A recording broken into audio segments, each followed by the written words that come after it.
Chennai super Kings versus Kolkata night Rider के बीच पहला ही महामुकाबला, जहां एक तरफ युवा कप्तान श्रेयस अय्यर तो दूसरी तरफ सबसे एक्सपीरियंस कप्तान महेंद्र सिंह धोनी। दोनों की ही जब आमना सामना होगा तो काफ़ी भिड़ंत होगी, लेकिन उससे पहले आपको लेकर चलते हैं पिछले साल के ही मुकाबले की तरफ। दरअसल दोस्तों, Chennai super Kings versus Kolkata night Rider के बीच IPL 2022 का पहला ही मुकाबला वानखेड़े के मैदान पर खेला जाना है।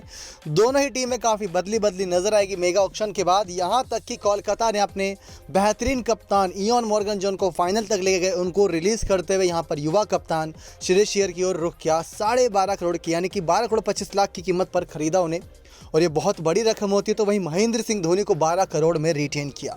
सबसे महंगे खिलाड़ी चेन्नई सुपर किंग्स के रहे साबित रविंद्र जडेजा, और कोलकाता के श्रेयस अय्यर ही रहे। 12 करोड़ में रसल को खरीदा।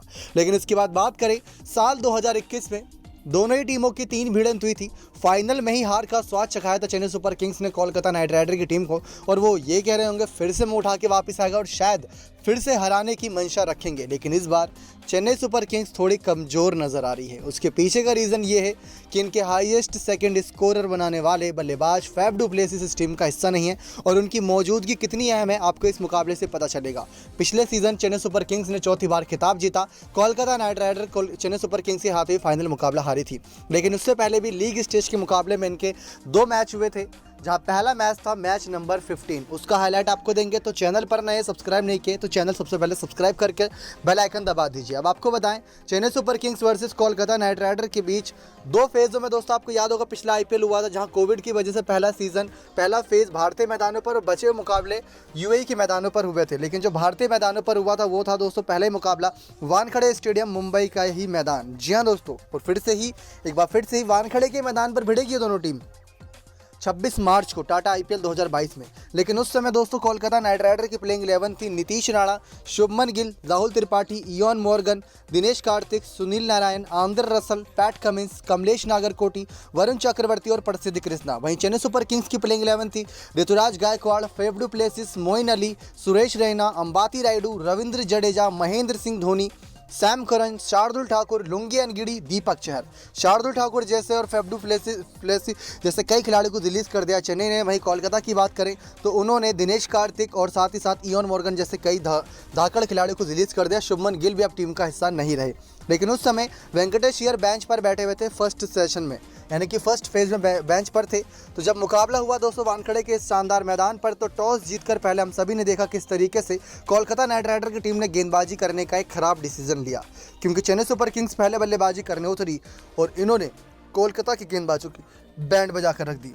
ऋतुराज गायकवाड़ और फैफ डू प्लेसिस ने नाबाद बहुत बेहतरीन पारी खेली थी। इस मुकाबले में इन दोनों ही बल्लेबाजों ने 115 यानी कि 115 रनों की पार्टनरशिप महज 12 ओवर के अंदर कर दी थी, जिसमें पहला विकेट दोस्तों गिरता है ऋतुराज गायकवाड़ के रूप में। फैफ डू प्लेसिस तो नाबाद थे इस मुकाबले में। 42 बॉल में 64 रन बनाकर ऋतुराज गायकवाड़ आउट हुए थे 6 चौके 4 छक्के की मदद से।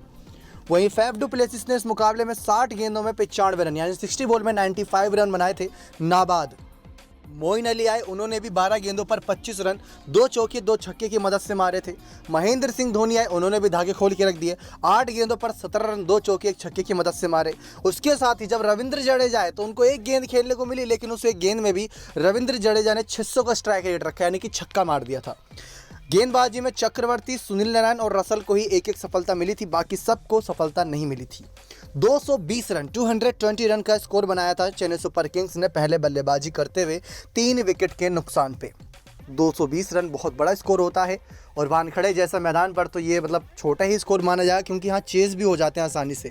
अब बारी थी कोलकाता नाइट राइडर की चेस की। नीतीश राणा और शुभमन गिल के साथ कोलकाता ने पारी की शुरुआत करी, लेकिन दोनों ही बल्लेबाज फ्लॉप रहे। दो नहीं बल्कि शुरुआती 5 बल्लेबाज फ्लॉप रहे, जिसमें शुभमन गिल, नीतीश राणा, राहुल त्रिपाठी, इयॉन मॉर्गन और सुनील नारायण शामिल थे। इस मुकाबले में अगर किसी ने क्षमा बांधा था तो वो थे दिनेश कार्तिक, आंद्रे रसल और पैट कमिंस। ये मुकाबला शायद फैंस को अच्छे से याद होगा, जब सैम करन ने जो लेग स्टंप था आंद्रे रसल का वो चटकाया था, तो वो मैच आप शायद भूले नहीं होंगे। ये मुकाबला हमेशा के लिए मेमोरेबल मैच रहेगा KKR के लिए, क्योंकि रसल ने मैच जिता ही दिया था अकेले दम पर। उस मुकाबले में रसल की मसल पावर देखी थी सबने कि कितने खतरनाक खिलाड़ी हैं आंद्रे रसल।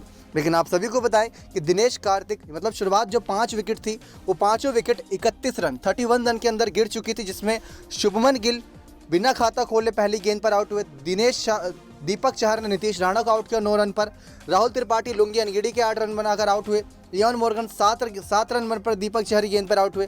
सुनील नारायण भी दीपक चहर की गेंद पर 4 रन बनाकर आउट हो गए थे। चारों विकेट शुरुआत में दीपक चहर ने चटकाए थे और उस मुकाबले में दीपक चहर ने 4 ओवर में 29 रन देते हुए 4 विकेट चटकाई थी। लेकिन इसके बाद पार्टनरशिप जमती है आंद्रे रसल और दिनेश कार्तिक के बीच, जहां पर 31 रन पर आता है 5वां विकेट, तो वहीं आखिरी यानी कि छठा विकेट एक इंपॉर्टेंट विकेट आता है 112 रन पर, यानी कि 81 रन की पार्टनरशिप होती है, वो भी महज 6 ओवर के अंदर, जिसमें अकेले आंद्रे रसल बनाते हैं 22 बॉल में 54 रन, यानी कि 22 गेंदों में 54 रन की पारी, 3 चौके 4 छक्के की बदौलत। और अभी भी आंद्रे रसल टीम का हिस्सा, इनको 12 करोड़ में रिटेन किया है, यही रीज़न है दोस्तों। लेकिन दीपक चहर इस बार कुछ शुरुआती मुकाबले मिस करेंगे हैमस्ट्रिंग की प्रॉब्लम की वजह से, तो ये कमी खलने वाली है कि केकेआर को रोका था दीपक चहर ने, और दीपक चहर ये भी टीम का हिस्सा नहीं है, तो केकेआर को फिर से कैसे रोकेंगे। बस अगर इसमें देखा जाए तो इस फहरिस्त में शुभमन गिल, इयान मॉर्गन और दिनेश कार्तिक का नाम नहीं है, बाकी सब सेम खिलाड़ी हमें देखने को मिल रहे हैं। और दिनेश कार्तिक ने इस मुकाबले में 24 गेंदों में 40 रन बनाए थे, 4 चौके 2 छक्के की मदद से। लेकिन पैट कमिंस ने अपने आईपीएल के एक सबसे हाईएस्ट स्कोर बनाया था इस मुकाबले में, 34 गेंदों में 66 रन, 34 बॉल में 66 रन, 4 चौके 6 छक्के की मदद से मारे थे। कमलेश नागरकोटी, वरुण चक्रवर्ती, प्रसिद्ध कृष्णा लास्ट में बड़ी तेजी से आउट हुए और आखिरी ओवर में भी मतलब कह सकते हैं टीम जीत सकती थी। 18 रन की आवश्यकता थी, लेकिन आखिरी में किसी ने पैट कमिंस का साथ दिया ही नहीं। 66 रन बनाकर पैट कमिंस अकेले नाबाद दूसरे छोर से खड़े रह गए। 202 रन कोलकाता ने भी बना दिए थे। सिर्फ और सिर्फ 18 रन से केकेआर की हार हुई थी। लेकिन सैम करन अगर आंद्रे रसल का वो विकेट नहीं चटकाते 112 रन पर, तो पक्का दोस्तों आंद्रे रसल सिंगल हैंडली ये मुकाबला जिता देते, क्योंकि 112 रन कोलकाता के भी 11.2 ओवर तक पहुंच चुका था। तो केकेआर ये पहला मुकाबला हार गई थी जब केकेआर वर्सेस सीएसके के बीच 2021 के मुकाबले में भिड़ंत हुई थी। तो प्रेडिक्शन किस ओर जा रही है दोस्तों? आपने मुकाबले का हाईलाइट देखा, आपने देखा दीपक चहर ने किस तरीके से केकेआर को रोका था। केकेआर के पास मतलब अभी भी आंद्रे रसल, पैट कमिंस जैसे खतरनाक खिलाड़ी मौजूद है। दिनेश कार्तिक भले से नहीं है, लेकिन शेल्डन जैक्सन विकेट कीपर बल्लेबाज इनके पास मौजूद है, और साथ ही साथ अब तो वेंकटेश अय्यर भी गजब की फॉर्म में है। और दीपक चहर का शुरुआती मुकाबले मिस कर रहे हैं, तो कौन उनकी जगह पर यहाँ पर अच्छी गेंदबाजी करके केकेआर को फिर से रोकेगा। तो प्रेडिक्शन कहीं ना कहीं इस बार केकेआर की ओर झुकती नजर आ रही, क्योंकि नंबर 3 पर जहाँ नीतीश राणा, शुभमन गिल और कह सकते हैं राहुल त्रिपाठी जैसे बल्लेबाज फ्लॉप रहे थे, इस बार एरन फिंच और साथ ही साथ वेंकटेश अय्यर, नीतीश राणा और कई और यहाँ पर युवा बल्लेबाज जुड़े हैं। तो मतलब केकेआर का थोड़ा पलड़ा भारी दिख रहा है। लेकिन अंबाती रायडू, रॉबिन उथप्पा, मोइन अली, ऋतुराज गायकवाड़ के साथ साथ जोएन कॉनवे होंगे, तो मतलब खतरनाक ये मुकाबला होने वाला है। पहला ही मैच वानखड़े मुंबई के मैदान पर। साल 2011 में पहली बार केकेआर और सीएसके आमने सामने पहले ही मुकाबला खेले थे आईपीएल का। अब 2022 में यहाँ पर फिर से पहला मुकाबला Chennai super Kings versus Kolkata night Rider के बीच होगा। अब देखते हैं किस तरीके से दोनों टीम आपस में भिड़ती हैं और इस मैच का रिजल्ट क्या रहता है। तो ये था साल 2021 21 अप्रैल को खेला गया match number 15 KKR versus CSK के मुकाबले का हाईलाइट विद लेटेस्ट अपडेट जो आईपीएल 2022 के मुकाबले से जुड़ी आई है। उम्मीद करते हैं आप सभी को जानकारी पसंद आई होगी। ऐसी और लेटेस्ट अपडेट के लिए चैनल सब्सक्राइब कर बने रहे हमारे साथ नेक्स्ट 9 स्पोर्ट्स की रिपोर्ट।